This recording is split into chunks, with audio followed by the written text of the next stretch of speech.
Hello, have you heard of a game called Europa Universalis 4? A paradox interactive game, a 4X game managing and controlling a nation which you so desire in the late medieval era. A historical game which lasts nearly 400 years of human history. Since the 1440s Renaissance age till the 1820s early modern age, in which time you can try to build up a mighty nation or fail horribly at it in rage quit before you reach the 16th century.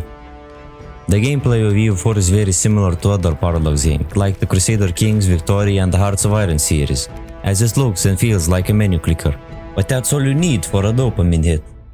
EU4 is different in the sense that the games last longer and has more in terms of nation expansion, conquest, map painting, and micromanagement of finances, diplomacy, military, technology, and events. It's the biggest piece of dog shit that I have ever heard. Everyone's laughing, by the way, but it's true because everybody's heard it too. Everyone heard it, right? They look at all, everyone's like, yeah, big piece of dog shit. A lot of the game's content is locked behind DLCs, a lot of which is necessary if you actually want to enjoy this game.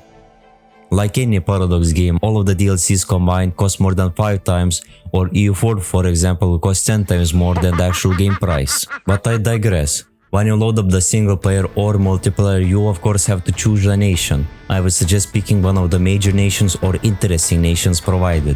Different nations have different starting advantages like army, religion, ideas, culture and position on the map, which differentiates every nation from one another.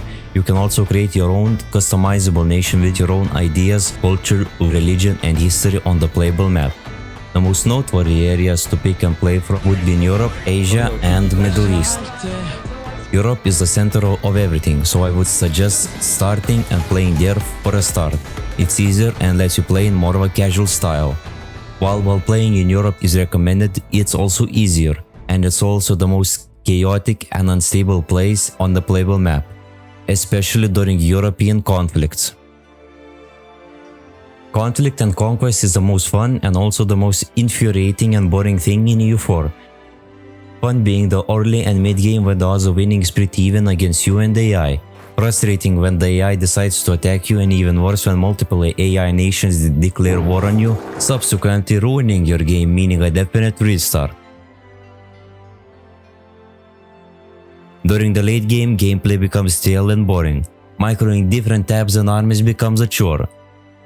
If you don't want to macro armies all by yourself, I would suggest getting allies or vassals if possible. They can do all the heavy lifting while you sit back and relax, reaping the rewards of your vassals and allies back. Furthermore, the same infuriation can be said for the overexpansion and coalition mechanic, rebels being the easiest to deal with, but can easily get out of control during wars and overexpanding too fast, while always being an annoyance.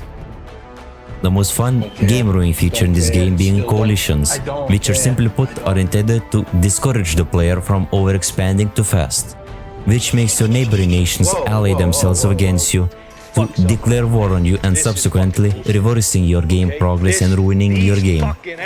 Of course, if they actually declare war on you. If this actually happens in such a way that you seem to lose a battle or conflict or seem to lose all hope in playing, I would suggest shamelessly save scum until you win or get your desired result. If you hate yourself and want to suffer, I would suggest putting Iron Man mode on when you play. It makes it so you can no longer save scum and have to live through your terrible decisions and be at the mercy of this game's RNG and AI. AI is a mystery. Sometimes they can act intelligently, sometimes they can outright break or get confused on how to act.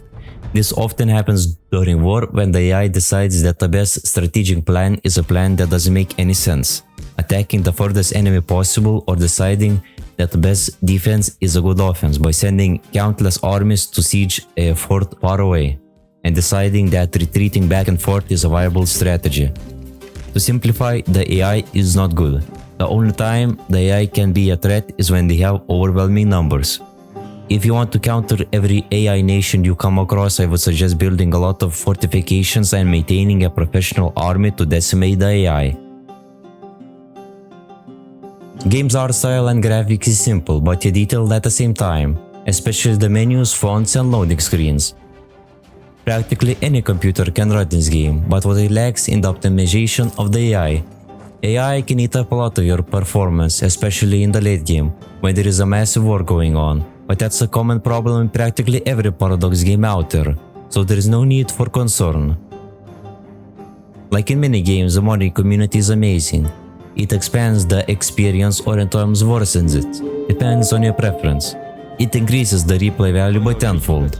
EU4 having a lot of overhaul mods and highly impressive mods, which change and add new features to the game.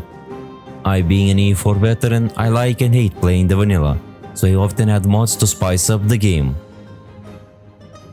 You can even play EU4 with friends or random, splitting the world into your own corners or challenging each other to a duel of superpowers. You can even play modded games together, but sadly I can't. Not the fact that I have a different version, it's because none of us want to hand over 300 euros to Steam or Paradox, just to play for a couple of hours. Thank you for watching.